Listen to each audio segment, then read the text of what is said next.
LISA Pathfinder is a mission led by the European Space Agency to demonstrate technologies for a future space-based gravitational wave observatory. We've just had a very historic event with the successful detection of gravitational waves from the ground, and that was using these instruments called LIGO.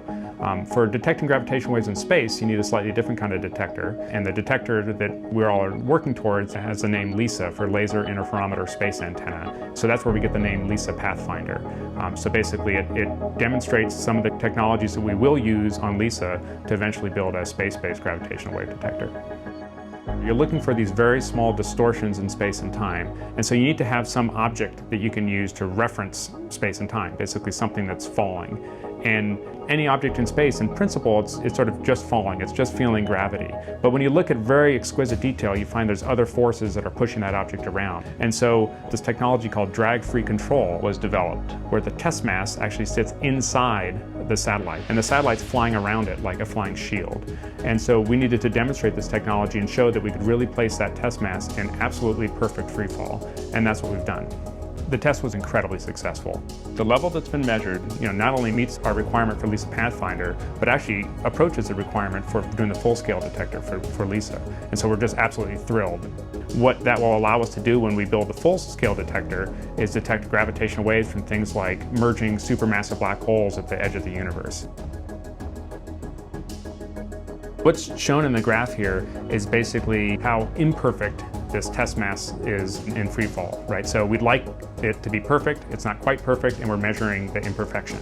This is directly what we measure with the instrument, and the very exciting thing is it's far below the LISA Pathfinder requirements.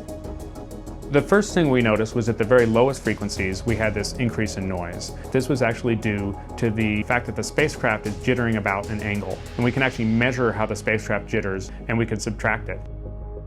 The final thing we did was we looked at the noise in this middle frequency band here, and we determined that this is actually due to some sort of subtle imperfections in the construction of the instrument. And so we can fit these and subtract them from the data, and we get down to this next line. And this is exactly what we'd expect from a gravitational wave detector, and tells us that we're getting a very good understanding of our instrument. The really exciting thing is if we place on this graph the requirement for the full-scale detector, for the LISA detector. And you'll see that although we weren't targeting these requirements, we very nearly made these requirements. Here, essentially, we turned it on out of the box and it just worked.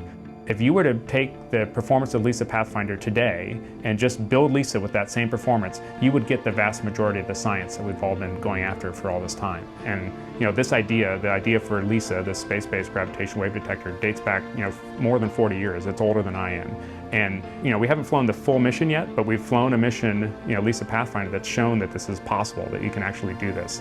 And some of these people that invested the past several decades of their lives developing this mission, and to see it work, it was just totally inspiring.